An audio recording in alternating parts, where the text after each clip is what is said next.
যে মিনিস্টার থাকুক না কেন স্পিকারের মাধ্যমে সেই মিনিস্টারকে জানাবে, শাসক পক্ষকে জানাবে, এই উলুবেড়িয়া লোকসভার মানুষের সমস্যাগুলো নোটিশ করবে, অ্যাড্রেস করবে, ওখান থেকে সমাধান হবে। এই জন্যই সর্বপ্রথম কাজ আমি মনে করি একজন জনপ্রতিনিধিকে পার্লামেন্টে পাঠানো। দ্বিতীয় কাজ কি, যে সরকার পক্ষ যে বিলগুলো নিয়ে আসবে, নতুন বিল বা কোনো বিলের অ্যামেন্ডমেন্ট করবে, সংশোধন করবে, সেই বিল যদি নাগরিকের বিপক্ষে যায়, শ্রমিকের বিপক্ষে যায়, কৃষকের বিপক্ষে যায়, তার চূড়ান্ত বিরোধিতা করা, সেটাকে অপোজ করা। আর বিলগুলো যদি শ্রমিকের পক্ষে আসে, নাগরিকের পক্ষে আসে, কৃষকের পক্ষে আসে, তাহলে সেটা আরো ভালোভাবে কি করে আসে তার আইডিয়া প্রদান করা। আর একটা অন্যতম কাজ কি, অনেক ক্ষেত্রে দেখা যায় শাসক যে বিষয়টাকে ওভারলুক করে বা সেটা তাদের হয়তো জানা থাকে না, সেই বিষয়টা আমরা মেনশন করি, কলিং অ্যাটেনশন করি, বা প্রাইভেট বিল আকারে আমরা শাসককে জানাই।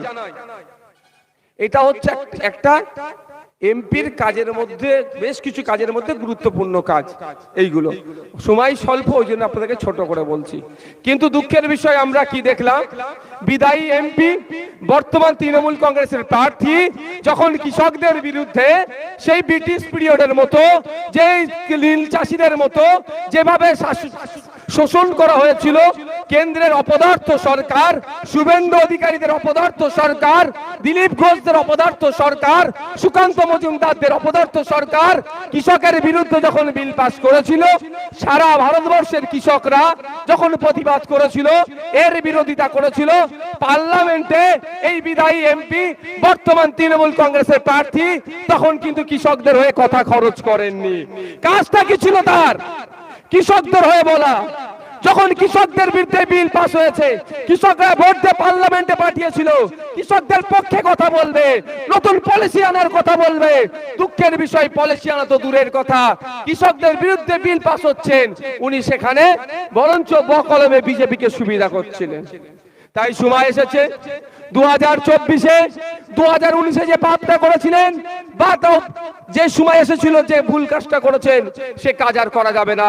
পশ্চিম বাংলার কৃষকরা শুধু নয়, শুধুমাত্র এই উলুবেড়িয়ার কৃষকরা নয়, সারা দেশের কৃষকরা যেভাবে বিজেপি সরকারের বিরুদ্ধে ভোট দিচ্ছে, আমাদের উলুবেড়িয়ার কৃষকদেরকে কৃষকের এই পক্ষে নিয়ে, অর্থাৎ বিজেপির বিরুদ্ধে ভোটটা দিতে হবে। এটাও ভুলে গেলে চলবে না। কৃষকরা সেই সময় যখন ভারত বন্ধের ডাক দিয়েছিল, কৃষকদের স্বার্থে আঘাত লেগেছিল, কৃষকরা ভারত বন্ধের ডাক দিয়েছিল, আমরা বন্ধকে সংহতি সমর্থন জানিয়ে রাস্তায় নেমেছিলাম। এই সাজদা আহমেদের দলের গুন্ডা মস্তানেরা, এই পুলক রায়দের দলের গুন্ডা মস্তানেরা, এই রাজা সেনদের দলের গুন্ডা মস্তানেরা তখন আমাদের উপরে হামলা চালিয়েছিল। কৃষকদের ডাকা বন্ধকে আমরা সংহতি জানিয়ে রাস্তায় নেমেছিলাম, আমাদের বন্ধকে সফল হতে দেয়নি। তাই পশ্চিম বাংলা উলুবেড়িয়ার কৃষকরা তৈরি হন, প্রস্তুত নেন। আগামী দিনে ভোটের দিনে আমরা ইভিএম বক্সের সামনে গিয়ে আমাদের বিরুদ্ধে যারা বিল পাস করিয়েছে তাদের বিরুদ্ধে যেমন ভোট দেব, আমরা যখন আন্দোলন করছিলাম আমাদেরকে যারা আন্দোলন করতে দেয়নি, আমাদের উপরে আক্রমণ চালিয়েছে, একই ভাবে সেই তৃণমূলের বিপক্ষেই ভোটটা হবে। 25 তারিখে ভোট তো 20 মে। তাই প্রস্তুত নিতে হবে। আমরা ভুলে যাচ্ছি না, আরে আন্দোলনটা আমরা কার বিরুদ্ধে করছিলাম, এই লড়াইটা কার বিরুদ্ধে ছিল, ভারত বন্ধটা কেন ডেকেছিলাম আমরা কৃষকরা? আন্দোলনটা ছিল বিজেপি সরকারের বিরুদ্ধে। ভারত বন্ধ ডেকেছিলাম বিজেপি সরকারকে এই যাতে আইন প্রত্যাহার করে নেয়। কিন্তু এই পুলাকদার দলের লোকেরা, এই সাজদা আহমেদের দলের লোকেরা, এই রাজা সেন সাহেবের দলের লোকেরা কেন আমাদের উপরে হামলা চালিয়েছিল, কৃষকদের ডাকে ভারত বন্ধকে ব্যর্থ করিয়েছিল? আরে আন্দোলনটা ছিল তো বিজেপির বিরুদ্ধে, আন্দোলনটা ছিল তো শুভেন্দু অধিকারীদের দলের বিরুদ্ধে, আন্দোলনটা ছিল তো সুকান্ত মজুমদারদের দলের বিরুদ্ধে। তাহলে মমতা ব্যানার্জিদের এত বুক ফাটলো কেন? বুঝতে পারছেন না? আরে আমরা লড়াইটা করছিলাম গণতান্ত্রিক প্রক্রিয়াতে বিজেপির বিরুদ্ধে, মোদির বিরুদ্ধে, অমিত শাহর বিরুদ্ধে। মমতা ব্যানার্জির এত কষ্ট হচ্ছিল কেন? বুঝতে হবে। তার উদাহরণ তো অনেক পেয়েছেন। দিনে তৃণমূল, রাতে বিজেপি, এরকম অহরহ আছে। কিন্তু লেটেস্ট একটা আপনাদের দিচ্ছি, শুনলে অবাক হবেন। ফেসবুকে একটা আমি পোস্টার পেলাম, যে পোস্টারে উল্লেখ করেছে বালুরঘাটের তৃণমূলের প্রার্থী বলেছেন, অনেক কথা লিখেছেন, শেষের দিকে এসে লিখেছে আমাকে না ভোট দিল, মানে এই মর্মে লিখেছেন, মানে যেটা জাস্ট আপনি জিস্ট আপনাদেরকে বোঝাচ্ছি, আমাকে না ভোট দিলেও চলবে, আমাকে যদি না ভোট দেন বিজেপিকে দেন, মানে এমন একটা বুঝাতে চেয়েছে যে ভোট তোমরা এই দুটোর বাইরে দিও না, হয় তৃণমূলকে দাও নাহলে বিজেপিকে। ভাবতে পেরেছেন তৃণমূলের একজন প্রার্থী তিনি কি ডিমান্ড করছে?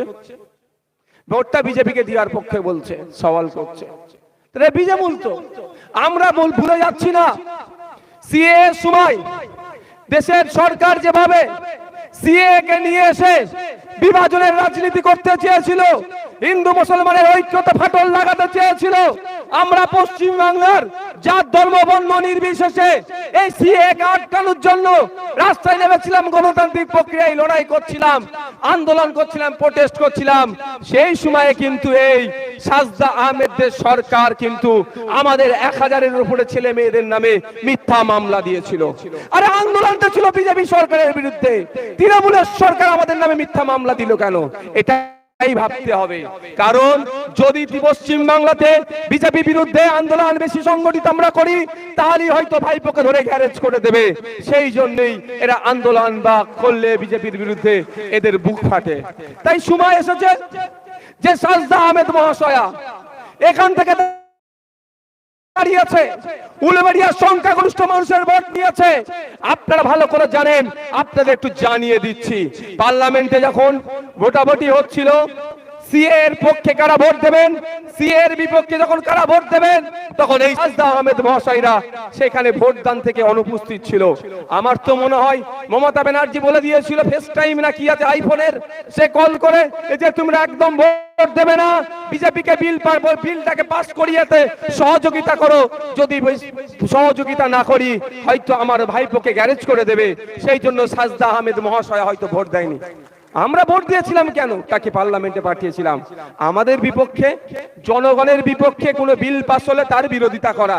উল্টে কি দেখছি, বিজেপি যে বিল নিয়ে এসে জনগণের মধ্যে অশান্তি হবে, বিভাজন হবে, মানুষে মানুষে বিভেদ হবে, যে বিল নিয়ে এসেছিল সিএএ, তখন ভোটদান থেকে বিরত ছিল, বা কলমে বিজেপিকে সহযোগিতা করেছিল এই সাজদা আহমেদ মহাশয়া। তাই আগামী মাসের 20 তারিখে, মে মাসের 20 তারিখে জবাব দিতে হবে।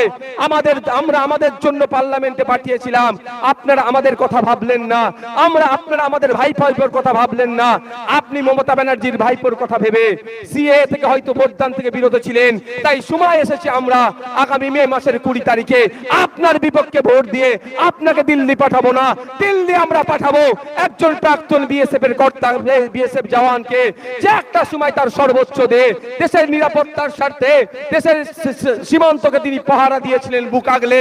আজকে যে উলুবেড়িয়ার মানুষের হয়ে পার্লামেন্টে গিয়ে, রাজ্যের মানুষের হয়ে পার্লামেন্টে গিয়ে, দেশের মানুষের হয়ে পার্লামেন্টে গিয়ে তিনি একই ভাবে লড়াই করবেন জনগণের জন্য। হবে তো নাকি ভাই? আমাদের এক্স বিএসএফ এর পক্ষে ভোটটা আসবে তো নাকি ভাই? হবে তো নাকি? হাতটা একটু তুলুন তো ভাই, হবে তো নাকি? ইনকলাব, ইনকলাব। চুপচাপ চুপচাপ চুপচাপ, কোনো কথা হবে না। কাকে ভোট দিব আমরা? যাকে ভোট দিয়ে পার্লামেন্টে পাঠিয়েছিলাম সে আমাদের বিপক্ষে যখন একের পর এক বিল পাস হয়েছে সেখানে বসে মজা দেখেছে। তাই সময় এসছে, ভুলে যাচ্ছি না। নবান্নের 14 তলা থেকে প্রেস কনফারেন্স করে নুপুর সলমান নিয়ে যখন পশ্চিম বাংলার ধর্মপ্রাণ মানুষেরা হযরত মুহাম্মদ সাল্লাল্লাহু আলাইহি ওয়াসাল্লাম সম্পর্কে যখন বাজে মন্তব্য করেছিল, এই ধর্মপ্রাণ মানুষরা যখন জানতে পারলো বিজেপির এক নেত্রী নুপুর শর্মার বিরুদ্ধে আন্দোলন করছিল, গণতান্ত্রিক প্রক্রিয়াতে প্রোটেস্ট করছিল, তখন মাননীয়া 14 তলার উপর থেকে বলেছিল দিল্লির বিষয়, দিল্লিতে গিয়ে তোমরা আন্দোলন করো।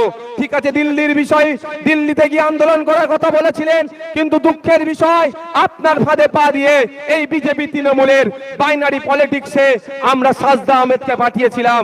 ওই জন্য আমাদের হয়ে কথা বলার লোক দিল্লিতে নাই। তাই আমরা আর ভুল করব না। আপনার কথা অনুযায়ী দিল্লির কোন বিষয় হলে দিল্লিতে আমাদের হয়ে আন্দোলন করবে প্রফেসর, প্রাক্তন বিএসএফ জওয়ান, অধ্যাপক মফিকুল ইসলাম সাহেব। আমরা এবার দিল্লিতে আমাদের লোককে পাঠাবো।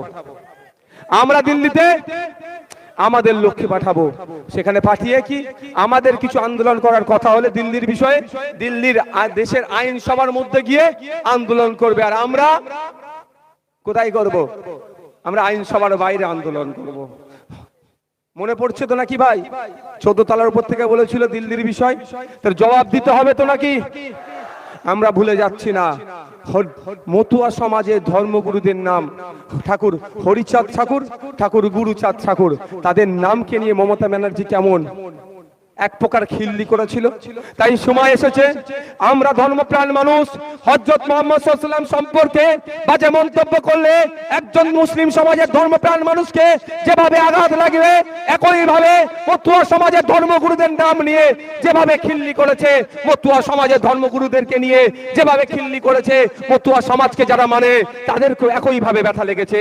তাই সময় এসেছে যার ধর্ম বর্ণ নির্বিশেষে এই সমস্ত নেতাদেরকে যারা বিভিন্ন ধর্ম নিয়ে বাজে মন্তব্য করে আর তাকে যারা প্রশ্রয় দেয়, দুটো শক্তি এই বীজমূলকে আমরা পরাস্ত করব। আমাদেরকে পরাস্ত করতে হবে। মমতা ব্যানার্জি মহাশয়া হরিচাঁদ ঠাকুর গুরুচাঁদ ঠাকুরের নামকে নিয়ে খিল্লি করেছে, তাই জবাব দেওয়ার সময় এসেছে। আমরা ভুলে যাচ্ছি না সায়নী ঘোষ মহাশয়ের কথা। আমার হিন্দু সমাজের মা বোনেরা শিবলিঙ্গকে পুজো করেন, শিব ঠাকুরের যারা ভক্ত তাকে নিয়ে খিল্লি করেছিল। শিবলিঙ্গকে নিয়ে কে? তৃণমূল দলের এক যুব নেত্রী। দুঃখের বিষয় এতদিন অতিবাহিত হয়ে যাওয়ার পরেও তৃণমূলের পক্ষ থেকে কোনো অফিসিয়ালি স্টেটমেন্ট পেলাম না যে সায়নী ঘোষ যে কথা বলেছে তার সাথে দল সহমত নয়, বা সায়নী ঘোষ ভুল বলেছে, তার এই মানে সায়নী ঘোষ মহাশয়া তার এই বক্তব্যকে তুলেও নেয়নি, উড্ডল করে নেয়নি। তার মানে বকলমে তৃণমূল তাহলে ওই কথাকে বলার প্রশ্রয় দিচ্ছে। তাই সময় এসেছে যার ধর্ম বর্ণ নির্বিশেষে আমাদেরকে ঐক্যবদ্ধ হতে হবে। আমরা আস্তিক মানুষ, অবশ্যই দেশের সংবিধানে যারা নাস্তিক তারাও মাথা তুলে বাঁচতে পারে, কিন্তু আমরা আস্তিক মানুষ। আমরা কোন ধর্মকে নিয়ে কেউ খিল্লি করুক, কোন জাতকে নিয়ে কেউ খিল্লি করুক, ঠিক যেভাবে কোন বর্ণকে নিয়ে যদি কেউ খিল্লি করে একই ভাবে আমরা প্রতিবাদে সোচ্চার হব এবং আমাদের গণতান্ত্রিক প্রক্রিয়াকে ইমপ্লিমেন্ট করে অর্থাৎ ভোটের মাধ্যমে এদের আমরা যোগ্য জবাব আগামী দিনে দেব। হবে তো নাকি? হযরত মুহাম্মদ সাল্লাল্লাহু আলাইহি ওয়াসাল্লামকে নিয়ে বাজে মন্তব্য করেছে বিজেপি নেত্রী, বিজেপিকে জবাব দিতে হবে।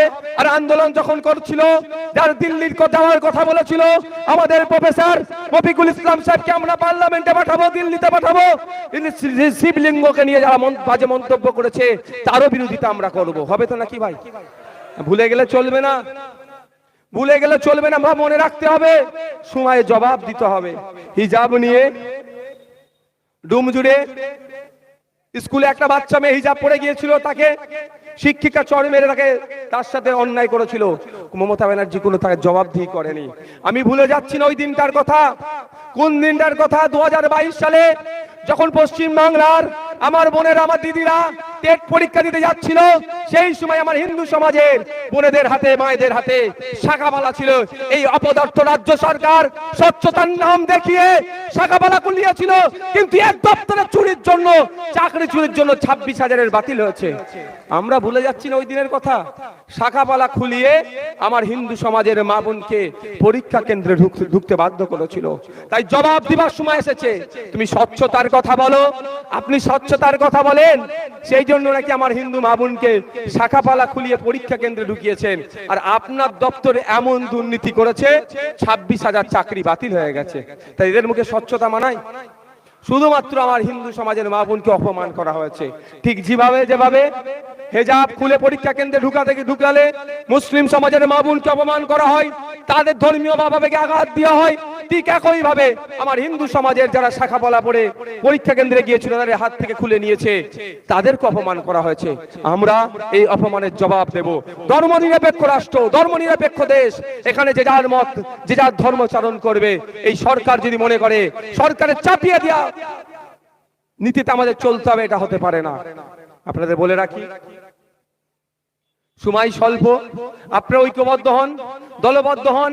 অনেকে অনেক কথা বলবে, অনেক প্রলোভন দেখাতে পারে, লোভ দেখাতে পারে, ভয় দেখাতে পারে, চমকাতে পারে। তবে একটা কথা বলি, কোনো কারো প্ররোচনায় পা দেওয়ার প্রয়োজন নয়। সকাল সকাল যাবেন, মে মাসের 20 তারিখে সকাল সকাল গিয়ে ইভিএম মেশিনের সামনে দাঁড়াবেন। আপনি আর ইভিএম মেশিন থাকবে আপনার ছেলের ভবিষ্যতের কথা ভেবে।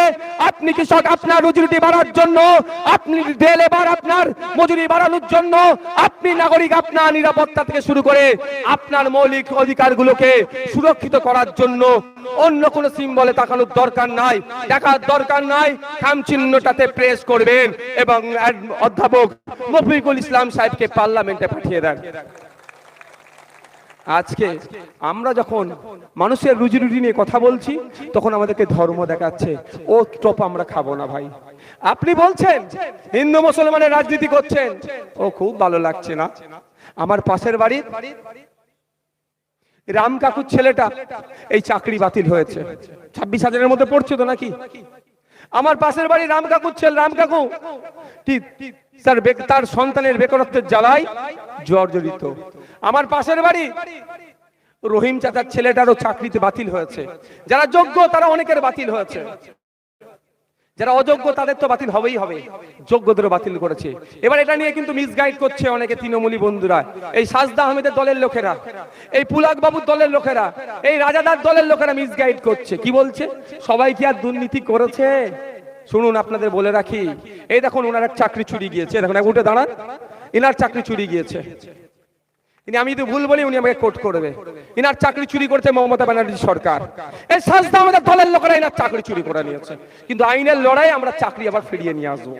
ইনাকে স্কুলে পাঠাবো, আমরা পার্লামেন্টে যেমন পাঠাবো, সাথে সাথে ইনার জায়গা তো ইনাকে আমরা রাখবো, চাকরি আমরা ফিরিয়ে নিয়ে আসবো।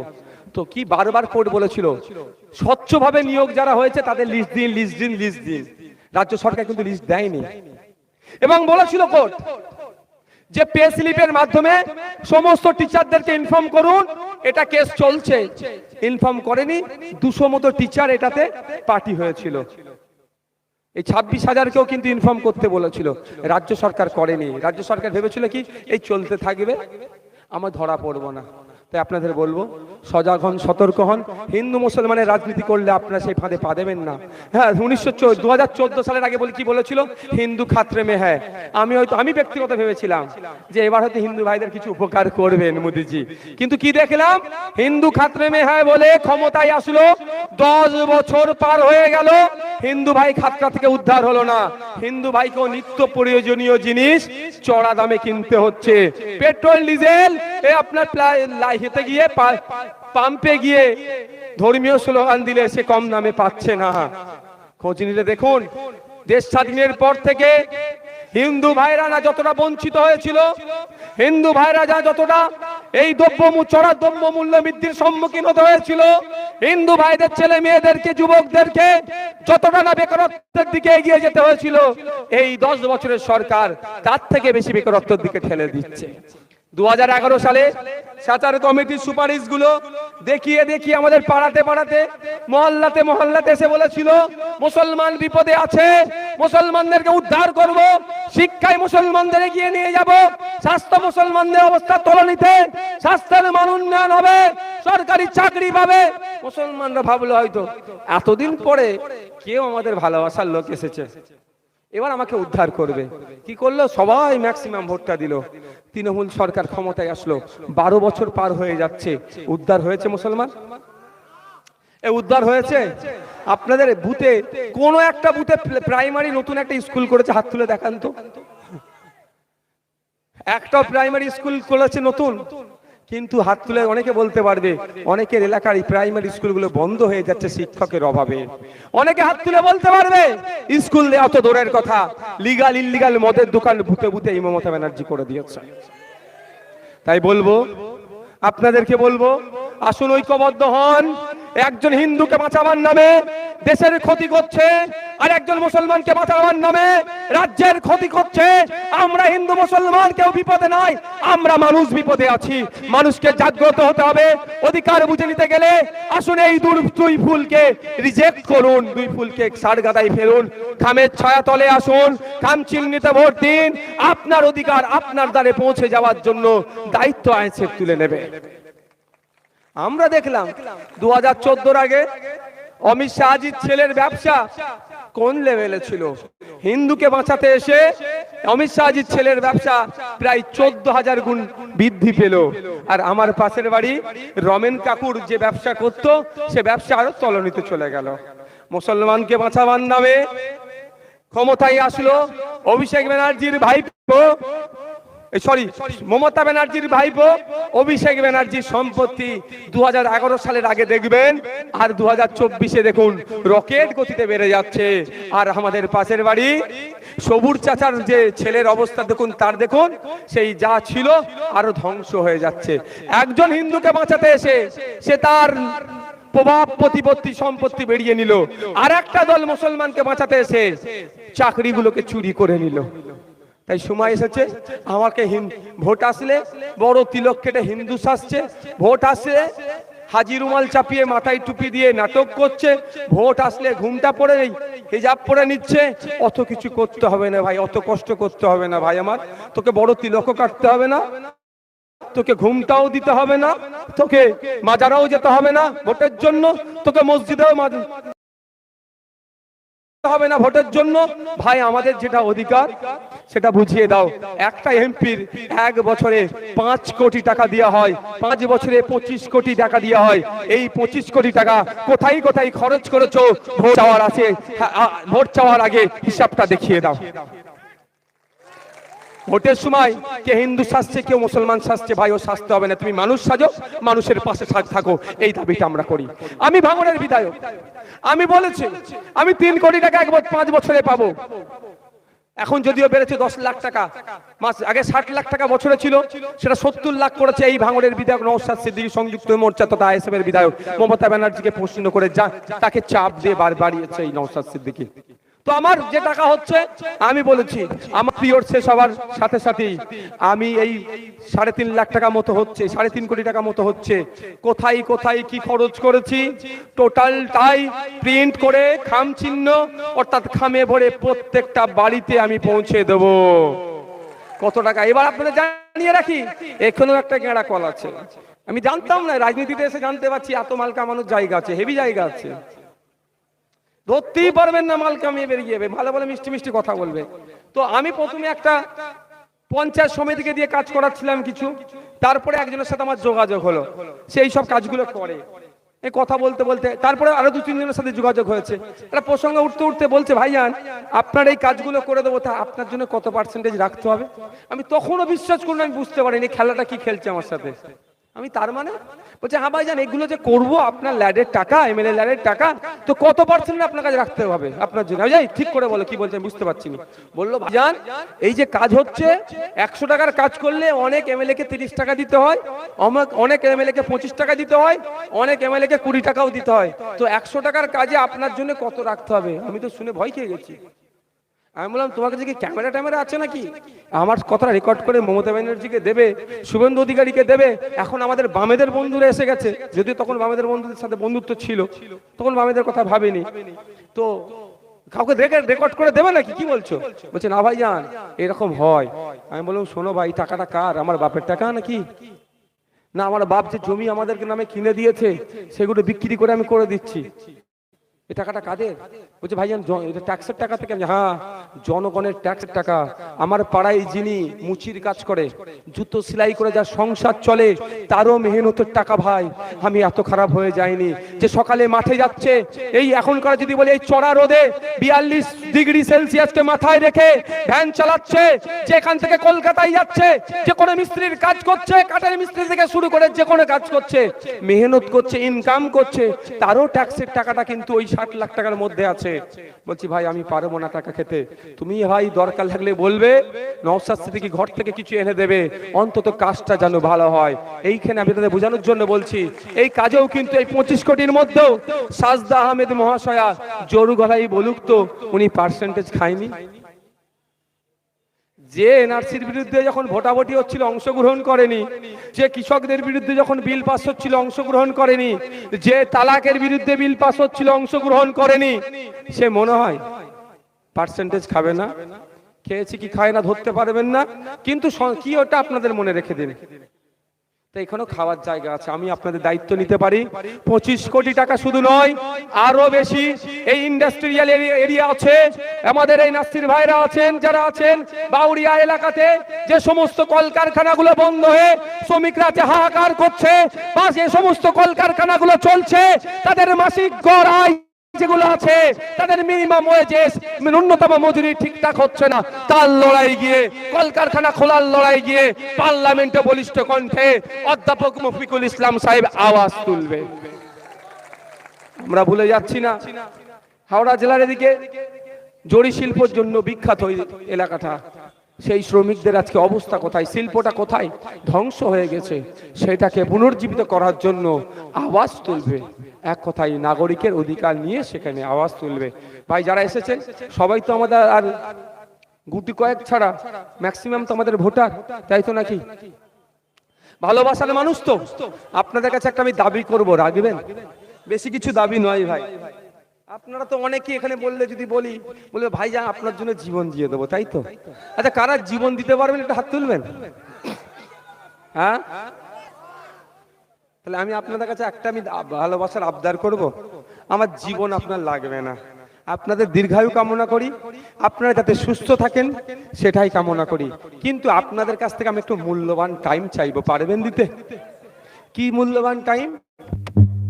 মূল্যবান টাইমটা হচ্ছে আপনারা আজকে কম করে 8-10 হাজার মানুষ আজকে এই মাঠে আছেন, শুধু মাঠে নয়, এই দেখুন রাস্তার উপরটা একভাবে টাট খেয়ে মানুষ কিন্তু দাঁড়িয়ে আছে, মাঠে ঢোকার জায়গা পাচ্ছে না বলে ওখান থেকে শুনছেন। প্রত্যেকের উদ্দেশ্যে বলবো, আপনারা আজ থেকে ভোটার শুধু থাকলে হবে না, শুভাকাঙ্ক্ষী থাকলে হবে না, খামচিহ্নের তথা ইন্ডিয়ান সেকুলার ফ্রন্টের দায়িত্ব নিয়ে কম করে এই 10 হাজারের উপরে যে মানুষ আছেন, আপনারা দায়িত্ব নিয়ে 10 জনকে বিজেপি তৃণমূল থেকে ভোট মাইনাস করে খামচিহ্নের পক্ষে নিয়ে আসার জন্য সর্বোচ্চ চেষ্টা করবেন।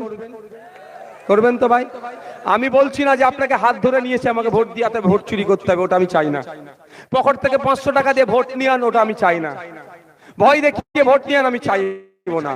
আমি বলবো কি, আপনি মানুষকে বোঝান। যেটা বলছি, যেটা দেখছেন, আপনারা এই বাধা বিপদ থেকে উপেক্ষা করে এসেছেন কেন? আপনাদের ভবিষ্যৎকে সিকিউর করার জন্য। আপনার ছেলের চাকরিটা যাতে 550-330 টাকার ফর্ম ফিল আপ করে হয়, তার জন্য। আপনি একজন ইন্ডাস্ট্রিয়াল এরিয়ার একজন শ্রমিক, আপনার শ্রম চুরি করা হচ্ছে, এখন বেশি খাটিয়ে নিচ্ছে, কম টাকা দিচ্ছে, এটাকে বন্ধ করার জন্য তো, বন্ধ কলকারখানাগুলো খোলার জন্য তো ভাই। তাহলে আপনি সমাজের কথা ভাবার জন্যই তো এসেছেন, আপনাকে দায়িত্ব নিতে হবে, কম করে 10 জনকে বোঝাতে হবে। এই 10 জনকে বোঝানোর আপনাকে একটা জাস্ট আমি একটা গল্প নয়, আমার জীবনে বাস্তব হয়েছে বলে আমি বলছি। আমি কোনো একটা জায়গায় ফ্লাইট থেকে নেমে গাড়ি করে যাচ্ছিলাম, ক্যাব বুক করেছিলাম, এই ওলা উবেরের মতো ওখানে একটা ক্যাব ছিল। যেতে যেতে উনি প্রসঙ্গ তুলতে তুলতে আমাকে বলছে, দেখি খুব বিজেপির বিরোধিতা করছে। আমি তো অবাক হয়ে গেলাম, আর বিজেপির বিরোধিতা এত করছে কেন? আমি প্রথম ভাবলাম এই নামটাকে জিজ্ঞাসা করি তো। আমাদের মমতা ব্যানার্জি ভয় খাই আর যেরকম পশ্চিমবাংলা কিছু মুসলমানকে রেখেছে, এই রাজ্যের মুসলমানকে ভয় খেয়ে রেখেছে নাকি? মমতা ব্যানার্জি শুধু বিজেপির ভয় ছাড়া কোনো কিছু দেখিয়ে রেখেছে? মমতা ব্যানার্জি সাজদা আহমেদদের কাছে, এই পুলকদাদের কাছে, রাজাদাদের কাছে কোন ইস্যু আছে যে ভোটটা আমাকে দাও? শুধু বলছে বিজেপি এসে যাবে, বিজেপি এসে যাবে, বিজেপি এসে যাবে, ওই জন্য ভোটটা আমাকে দাও। এছাড়া কিছু আছে দ্বিতীয় অপশন? ওদের আর কিছু নাই। তো আমি যেটা বলছি, আমি ভাবলাম ওই ধরনের ভুল বুঝিয়ে রেখেছে না, কিন্তু ভুল বুঝিয়ে রাখা হয়েছে আমাদেরকে। বিজেপি মুসলমানদের শুধুমাত্র ক্ষতি করছে না, বিজেপি দেশের ক্ষতি করছে। তাই বিজেপিকে যারা দেশের ক্ষতি করছে, শুধু মুসলমানদের দায়িত্ব নয়, সর্বধর্মের মানুষের কাজ হবে বিজেপিকে হারানো। আর এই 2024-এ পশ্চিমবাংলা শুধু নয়, সারা ভারতবর্ষে বিজেপি মুখ থুবড়ে পড়বে। আপনারা শুধু অপেক্ষা করুন। তো আমি প্রথম নাম জিজ্ঞাসা করলাম, মুসলিম নাম দেখতে পেলাম না। আমার আরো কৌতূহল হলো, আমি বলছি আপনি এত বিজেপির বিরোধিতা করছেন কেন? আমার কিন্তু মাথায় তখন টুপি ছিল না, আমি মুখে মাস্ক লাগিয়ে রেখেছিলাম। তো আমি আমার দাঁড়িয়ে আছেও দেখতে পাবেন, আজকাল তো দাঁড়িয়ে আবার ফ্যাশন হয়ে গেছে, হিন্দু মুসলমানের কোনো ব্যাপার নাই। রবি ঠাকুরও বড় বড় দাঁড়িয়ে রেখেছিল। তো ব্যাপারটা হচ্ছে, তো আমি জিজ্ঞাসা করলাম যে আপনি এত বিরোধিতা করছেন কেন? বলছে 2014-এর আগে না এই নরেন্দ্র দামোদর দাস মোদির আমিরা ট্যাবলেটকে খেয়ে নিয়েছিলাম, হিন্দু খাতরে মে হ্যাঁ বলেছিলাম, বলে ভোট চেয়েছিল, হিন্দুকে উদ্ধার করবার কথা বলেছিল, আমরা ওটাকে খেয়ে নিয়েছিলাম। আমি ভেবেছিলাম আমি ওরা বেশি উদ্ধার হব। আমি বললাম তখন এখন কি হচ্ছে আপনাদের? রাম মন্দির বানিয়ে দিয়েছে, এই করে দিয়েছে, ওই করেছে, সেই করেছে, তারপরে অসুবিধা কোথায়? বলছে দাদা 2014 আগে থেকে আমি গাড়ি চালাচ্ছি, 2014-তে সকাল 8টা 9টা 10টার দিকে বাড়ি থেকে বার হলে সন্ধ্যার মধ্যে বাড়িতে চলে আসলে 4-5 হাজার টাকা আমি ইনকাম করতে পারতাম পার ডে। আর এখন সকাল 7টা 8টার মধ্যে বাড়ি 6টা 7টা 8টার মধ্যে বেরিয়ে যাচ্ছি, আর যখন আমাকে নিয়ে গাড়ি চালাচ্ছে তখন বাজে প্রায় তখন 9টা, আর আমাকে যেখানে ছাড়বে আরো 1 ঘন্টা টাইম লাগবে 10টা, আবার সে ফিরে আসবে 2 ঘন্টা, তাহলে 12টায় বাড়ি ফিরবে সে। বলছে এখন আমরা দিন গেলে 1500, খুব বেশি হলে 2000 ইনকাম করছি। বলছে সবটাই কর্পোরেটদের হাতে তুলে দিয়েছে এই মোদি বাবু, আদানি আম্বানিদের মতো শিল্পপতিদের হাতে তুলে দিয়েছে। আমি আবার প্রশ্ন করলাম যে এটা আপনি এখানে আপনি একজন ক্যাব ড্রাইভার, আপনি এরকম ভাবে বিজেপির বিরোধিতা করে বিজেপির কিছু করতে পারবেন? আমার মুখের দিকে তাকিয়েছে এরকম করে, আমি পিছনে সিটে বসছিলাম, ঘুরেছে, আমি সামনে দেখান বিপদ হয়ে যাবে, তাকিয়ে বলছে, তখন চালাতে বলছে দেখুন যে পাপটা করেছি আমাদের পরের প্রজন্ম, আগামী প্রজন্মের কাছে কিন্তু আমি ঋণী হয়ে গিয়েছি। পাপ করেছি আমি, আমাকে প্রায়শ্চিত্ত করতে হবে। আমি আবার জিজ্ঞাসা করলাম কিভাবে প্রায়শ্চিত্ত করবেন আপনি একা? বলছে আমি যদি 10টা মানুষকে বুঝিয়ে বিজেপি থেকে ভোট মাইনাস করাতে পারি, আগামী প্রজন্মকে, পরের প্রজন্মকে অন্তত বলতে পারবো বিজেপির ভাষণে আমি মুগ্ধ হয়েছিলাম, কিন্তু আমার কি নিজেকে ক্ষতির দিকে ঠেলে নিয়ে গিয়েছিলাম। আমি পাপ করেছি, আমি ক্যাব ড্রাইভার, আমার সামর্থ্য অনুযায়ী আমি 10টা মানুষকে বিজেপি থেকে মাইনাস ভোট করাতে পেরেছি, এটাই আমার প্রায়শ্চিত্ত হবে। তাই পশ্চিম বাংলার মানুষেরা 2011 সালে মমতা ব্যানার্জি দেয়া টোপে যে পাপ আমরা করেছি, দায়িত্ব নিয়ে আমাদেরকে পরের প্রজন্মের কথা ভেবে, স্কুলে শিক্ষক নিয়োগের কথা ভেবে, মাদ্রাসায় শিক্ষক নিয়োগের কথা ভেবে, মন্দির মসজিদের কথা ভেবে, ওয়াকফ সম্পত্তি উদ্ধারের কথা ভেবে, দেবত্ব সম্পত্তি উদ্ধারের কথা ভেবে, এসটি এসসি কোথায়, এসটি এসসিরা যাতে চাকরি পায় তার কথা ভেবে দায়িত্ব নিয়ে অন্তত এই বিজেমূলের কাছ থেকে 10টা করে ভোট মাইনাস করে আইএসএফের ছায়া তলে নিয়ে আসতে হবে। আমি মনে করি ওই পাপটা কিছুটা হলো আমরা প্রায়শ্চিত্ত করতে পারবো, হবে তো নাকি ভাই? নওশাদ সিদ্দিকী যখন ফেক এসটি এসসি সার্টিফিকেটের কথা বলে, ওটা মুসলমানদের দল, ওটা মুসলমানদের দল। নওশাদ সিদ্দিকীর মাথায় দাঁড়িয়ে টুপি মুখে দাঁড়িয়ে আছে, ওটা মুসলমানদের দল বলে দেখে দিতে চাই। আর যখনই আমি ওয়াকফ সম্পত্তির কথা বলি, মুসলিমরা চাকরি কোথায় হচ্ছে? লোকাল মসজিদে, বাইরের আমার মহল্লার মসজিদ, ঠিক আছে। আর 1 মিনিট টাইম হলো বাজানের পরে